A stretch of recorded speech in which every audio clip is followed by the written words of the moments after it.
Having heard this, Solomon believed Beelzebul was mocking him, and rebuked him, saying, "Be silent this very moment, and continue to saw the marbles, as I commanded you." And by the divine power vested in him, the demon obeyed. And Solomon commanded another demon to present himself, and a spirit appeared before him, with his face high up in the air, but the rest of him curled away like a snail. This was a spirit of the wind, similar to the Arabian jinn, Ephippers, whom Solomon would meet in the future.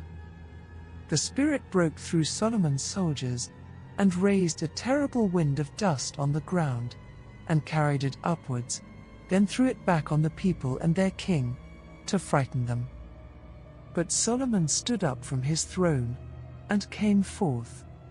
He spat in that spot on the ground, from where the dust was raised, and sealed that spot with the ring of God, and instantly the dusty wind stopped.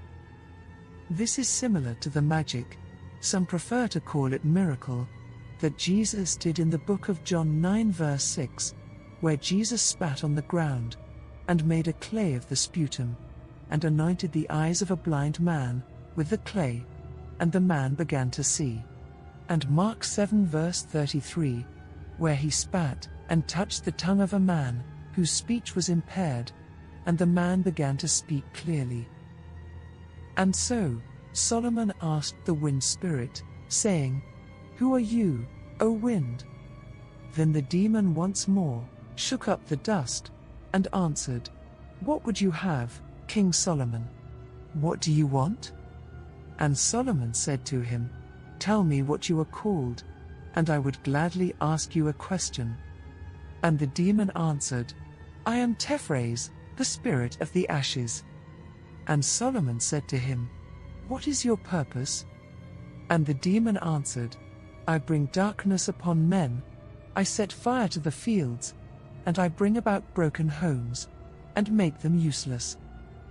I am most busy in the summer, but whenever I get an opportunity, I creep into the corners of the wall, by night and day, from where I wreak mischief.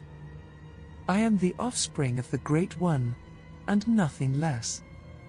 Solomon said to him, "Under what star do you reside?"